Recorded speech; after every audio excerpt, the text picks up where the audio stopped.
Martial Peak 3741. Kuobo menjadi pucat karena ketakutan. Tidak pernah membayangkan bahwa dia akan tiba-tiba menempatkan dirinya dalam situasi berbahaya seperti itu. Jika dia tahu ini akan terjadi, dia tidak akan pernah bergegas maju. Hukum sedingin es itu sangat kejam sehingga seolah-olah membekukan api di tubuhnya.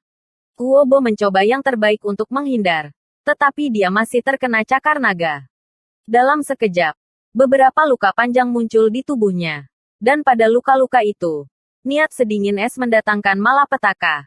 Bahkan setetes darah pun tidak mengalir keluar. Kuobo menjerit aneh dan tanpa menunggu serangan kedua Fuchun, tubuh bulatnya berubah menjadi seberkas cahaya merah dan melesat ke kejauhan. Dia benar-benar melarikan diri. Sampah. Melihat ini, Fuyu menggertakkan giginya. Berharap dia bisa menembak orang ini sampai mati dengan panah. Pada saat ini, Zuyan telah terluka oleh serangan diam-diamnya. Fuzun memasukkan Yang Kai di mulutnya. Ini adalah kesempatan sempurna untuk membasmi dua tetua agung dari ras naga. Jadi bahkan jika mereka harus membayar harga, mereka harus bisa menerimanya. Namun, Huobo benar-benar melarikan diri dalam keadaan yang menyedihkan. Seperti yang diharapkan dari seorang pengecut. Dengan Yang Kai sebagai umpan, 3 Demon Saint dan 2 Great Elders of the Dragon Rache, yang telah menonton dari pinggir lapangan, tiba-tiba menyerang. Dalam sekejap, Zuyan terluka dan Huobo melarikan diri. Raungan naga terdengar sekali lagi.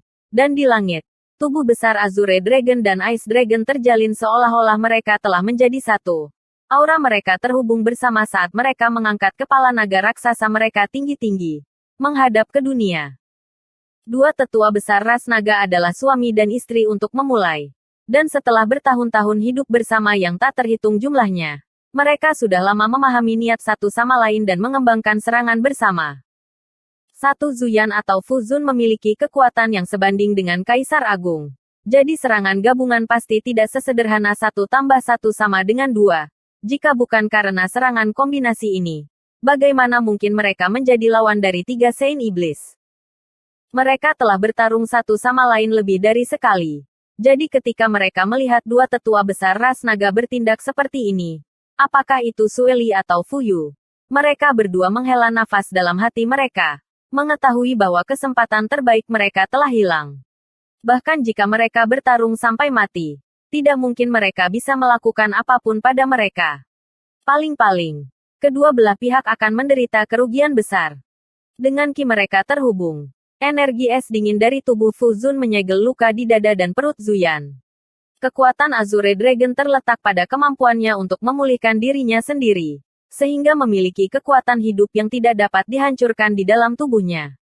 Meskipun tampaknya menderita beberapa luka serius, itu tidak akan menderita luka besar untuk sementara waktu. Untungnya, panah Fuyu telah mendarat di tubuh Zuyan. Jika targetnya adalah Fuzun, itu akan cukup merepotkan. Di dalam lembah gunung, 14 Legiun Starbound dari hampir semuanya telah dievakuasi. Dengan penyempurnaan Yang Kai sebelumnya dan manik dunia yang dia miliki kembali kali ini, meskipun ada banyak orang di tentara, mobilitas mereka jauh lebih tinggi. Sua-sua-sua. Sejumlah sosok terbang dan berdiri di samping dua tetua agung ras naga. Ini adalah Kaisar Sudo yang telah mengganggu Half Saint ras iblis. Dengan Li Wuyi sebagai pemimpin mereka, hampir 20 Kaisar Sudo dan Half Saint di Starbound dari masing-masing membebaskan diri dari lawan mereka dan tiba di depan lembah gunung. Mereka telah memperhatikan pergerakan Legiun Starbound dari dan merasa bahwa waktunya telah tiba. Jadi secara alami mereka tidak perlu bertarung dengan para master ras iblis. Tanpa penindasan mereka, Half Saint dari ras iblis juga mendapatkan kembali kebebasan mereka dan datang ke Sueli dan Fuyu. Saat mereka saling menatap, aura mereka diam-diam bertabrakan, menyebabkan ruang di sekitar mereka berfluktuasi. Tampaknya tidak mampu menahan tekanan dan bisa runtuh kapan saja. Sueli menggenggam tangannya di belakang punggungnya saat cahaya dingin melintas di mata merahnya. Cepat atau lambat, aku akan membuatmu menderita kematian yang menyedihkan. Fuzun dengan dingin mendengus. Ketika hari itu tiba, tidak akan terlambat untuk menyombongkan diri. Mengatakan demikian, dia dan Zuyan perlahan mundur ke belakang lembah gunung sementara Li Wuyi dan yang lainnya menyebar untuk melindungi mereka. Namun, yang membuat mereka merasa sedikit lega adalah bahwa bahkan setelah semua orang mundur ke Space Array, masih tidak ada gerakan dari pihak Demon Rache. Mengetahui bahwa pertempuran ini telah mencapai tahap seperti itu, tidak ada gunanya terus bersitegang satu sama lain. Kekuatan mereka serupa. Jadi tak satu pun dari mereka bisa melakukan apapun terhadap yang lain. Namun, untuk Star Boundary, pertempuran ini telah benar-benar kalah. Bukan karena kekuatan mereka lebih rendah, tetapi karena Tanah Iblis telah merusak seluruh istana jiwa bintang dan masih terus berkembang. Tanah suci ini yang telah melindungi Martial Dao Domain Selatan selama bertahun-tahun. Istana ilahi ini yang melambangkan puncak tertinggi Martial Dao Domain Selatan, akhirnya direbut oleh Demon Rache. Di Space Array, sebuah cahaya menyala dan semua orang menghilang. Sueli menatap mereka dengan dingin sampai semua orang dari Star Boundary pergi sebelum berkata, kita harus mempercepat. Fuyu menyingkirkan busurnya dan berkata, sudah waktunya. Berapa lama lagi? Sueli berbalik untuk menatapnya. Menurut berita dari seluruh dunia, itu harus paling lama 3 bulan. 3 bulan. Bibir Sueli melengkung membentuk senyuman mengejek. Kalau begitu biarkan mereka menikmati 3 bulan ini. Pikirannya melayang ke atas dan ke bawah. Seolah-olah dia mengambang di lautan luas. Segala macam pikiran melintas di benaknya saat potongan informasi aneh muncul. Ini adalah hal-hal yang belum pernah dia pahami sebelumnya. Tapi sekarang, untuk beberapa alasan, dia entah bagaimana memahami mereka. Setelah periode waktu yang tidak diketahui, Yang Kai tiba-tiba membuka matanya ketika seberkas cahaya muncul dari kegelapan. Suami. Yang Kai menoleh dan melihat beberapa wajah cantik menatapnya. Semuanya dipenuhi dengan kecemasan dan kekhawatiran. Mata Little Senior Sister sedikit merah dan bengkak. Jelas telah menangis sebelumnya. Suami. Suyan memanggil dengan lembut lagi. Meskipun dia mencoba yang terbaik untuk menekan suaranya, suaranya masih sedikit bergetar. Selama Yang Kai tidak sadarkan diri, beberapa dari mereka telah menemaninya. Sekarang Yang Kai telah bangun. Mereka akhirnya merasa lega. Penatua Agung Zuyan telah mengatakan bahwa selama Yang Kai bisa bangun, tidak akan ada masalah. Tetapi jika dia jatuh koma mulai sekarang, itu akan sangat merepotkan. Bagaimanapun, cedera Yang Kai terkait dengan Demon Sein dan benar-benar berbeda dari sebelumnya. Tidak ada yang tahu apa yang akan terjadi padanya. Yang Kai tersenyum dan mengulurkan tangannya untuk menyeka wajahnya. Di bawah pengawasan semua orang, Suyan tampak agak pendiam. Tapi dia masih menekan rasa malu di hatinya dan mengulurkan tangan untuk memegang tangan Yang Kai, membiarkannya membelai wajahnya. Kenapa kamu menangis? Yang Kai mengulurkan tangannya yang lain dan meraih lengan lembut Xian Ningchang. Aku baik-baik saja sekarang. Akan lebih baik jika dia tidak mengatakannya. Tetapi sekarang setelah dia melakukannya, air mata Little Senior Sister mulai mengalir lagi saat dia berbaring di tempat tidur. Bahunya gemetar saat dia mencoba menahan isak tangisnya. Dipengaruhi olehnya, Luo Er, Sue Yue, dan bahkan mata Zhu Qing memerah saat mereka diam-diam memalingkan kepala. Diam-diam menangis. Yang Kai mencoba menghibur mereka satu persatu. Tetapi bahkan jika dia berbicara sampai mulut dan lidahnya kering, itu tidak berguna. Saat dia merasa tidak berdaya, sebuah suara dingin terdengar dari belakangnya. Apa yang kamu tangisi? Dia belum mati. Keluar. Jika ada orang lain yang berbicara seperti ini, Suyan dan yang lainnya pasti tidak akan setuju. Tetapi orang yang berbicara adalah Fu Zun. Jadi bagaimana mungkin ada gadis yang berani tidak menurut? Penatua kedua ini selalu bersikap dingin dan tegas. Hanya menunjukkan jejak kelembutan di depan Yang Xiao. Jika mereka tidak mematuhinya, tidak akan ada hasil yang baik. Setelah memberitahu Yang Kai beberapa hal, gadis-gadis itu dengan enggan pergi. Yang Kai bangkit dari tempat tidur dan mengikuti Fu Zun ke kamar. Zuyan dengan cepat berkata, jika kamu merasa tidak enak badan, berbaring saja dan jangan bergerak. Saat dia berbicara, dia batuk ringan, menunjukkan bahwa luka masih belum sembuh. Sebelumnya, dia telah ditembak oleh Fu Yu dan juga terluka oleh ledakan diri Huobu. Meskipun hidupnya tidak dalam bahaya, luka-lukanya tidak ringan. Yang Kai menjawab, saya tidak merasa tidak nyaman. Saya baik-baik saja. Memang, meskipun dia baru saja bangun dari komanya, Yang Kai tidak merasakan sedikit pun ketidaknyamanan. Sebaliknya, tubuhnya dipenuhi dengan energi dan dia tidak tahu apa yang terjadi.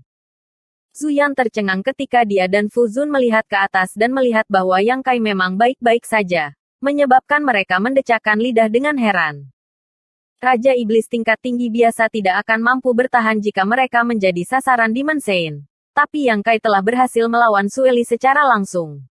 Bahwa dia tidak mati. Tetapi siapa yang mengira bahwa tidak akan ada akibatnya? Yang lebih menarik perhatian kedua sesepuh adalah bahwa mata Yang Kai juga menjadi jauh lebih dalam. Seolah-olah mengandung cahaya yang dalam. Sehingga sulit untuk melihat melalui mereka. Apakah ada sesuatu yang kalian berdua butuhkan? Yang Kai memiliki beberapa tebakan di dalam hatinya. Jika bukan karena ini, bagaimana mungkin Zuyan tidak pergi untuk mengobati luka-lukanya dan malah menunggunya bangun? Aku punya sesuatu untuk ditanyakan padamu. Zuyan mengangguk. Duduk dan bicara. Yang Kai memberi isyarat. Ada teh di atas meja. Jadi Yang Kai mengeluarkan cangkir teh dan menuangkannya untuk mereka. Mendorongnya ke depan dan mengisi cangkirnya sendiri. Saat dia menyesapnya, dia mengingat perasaan ketika dia memblokir pukulan Sueli. Saat dia tidak sadar, adegan itu telah muncul berkali-kali. Memungkinkan dia untuk mendapatkan beberapa wawasan. Fu Zun berkata terus terang. Alasan utama saya datang untuk menemukan kamu kali ini adalah untuk bertanya tentang tombak kamu. Sebelum dia bisa selesai berbicara, Yang Kai tiba-tiba mengulurkan tangannya dan meraih tombak Azure Dragon. Menyerahkannya kepada Fu Zun dengan senyum tipis. Penatua kedua, kamu bisa melihatnya sendiri. Aura naga kuno dan sunyi menyerbu ke arahnya. Seolah-olah seekor naga raksasa telah berjalan keluar dari lukisan sungai panjang sejarah dan tiba di depannya. Sumber klan naga di tubuh Fu Zun tiba-tiba melompat keluar dari kendalinya. Dan ekspresinya tidak bisa membantu menjadi terkejut saat dia dengan cepat mengulurkan tangan untuk menerimanya. Zuyan juga membungkuk dan memeriksa tombak Azure Dragon dengan Fu Zun. Di luar aula, Zuyan dan yang lainnya berjalan keluar satu demi satu. Sekelompok orang segera mengepung mereka dan bertanya tentang situasi Yang Kai. Zuyan memberitahu semua orang bahwa Yang Kai telah bangun dan dua tetua klan naga berbicara dengannya. Memungkinkan semua orang untuk bersantai. Sun King Luo melihat sosok cantik di antara kerumunan dan tersenyum sebelum berjalan ke sisinya dan dengan lembut menyodoknya. Kakak, suami baik-baik saja sekarang. Jiao panik dan mengangguk. Aku mendengarmu. Sun King Luo menghela nafas ringan. Ketika suamiku tidak sadarkan diri, dia terus memanggil nama kami saudara perempuan dengan linglung. Itu benar-benar membuat hatiku sakit. Jiao memaksakan senyum. Saudara muda memilikimu di dalam hatinya. Jadi bahkan jika dia tidak sadar, dia secara alami akan mengingatmu. Luo Er memiringkan kepalanya dan menatapnya. Kata-kata kakak masuk akal. Mengangkat satu jari. Dia menunjuk ke bibir merahnya. Memasang tampang imut dan polos. Tetapi pada saat yang sama juga memasang tampang menggoda. Tapi suster, suamiku juga memanggil namamu. Tubuh lembut Jiao bergetar saat rona merah muncul di wajahnya saat dia bertanya dengan agak panik. Benarkah? Tentu saja. Sun King Luo mengedipkan matanya yang besar dan menatapnya dengan polos. Apa yang terjadi? Kakak, apakah kamu berutang uang pada suamiku? Tidak, tidak. Wajah Jiao menjadi lebih merah. Tiba-tiba merasa seperti seseorang telah melihat perzinahannya dan bingung. Sun King Luo merenung sejenak sebelum menjawab. Oh, kalau begitu itu pasti salah suamiku. Jiao memaksakan senyum dan berkata, bagus bahwa kakak senior yang telah bangun. Tuan sedang menunggu saya untuk kembali melapor. Jadi saya akan pergi dulu. Melihat sosok Jiao yang melarikan diri, Sun King Luo tidak bisa menahan senyum di bibirnya. Dia benar-benar orang yang berkulit tipis. Bersambung.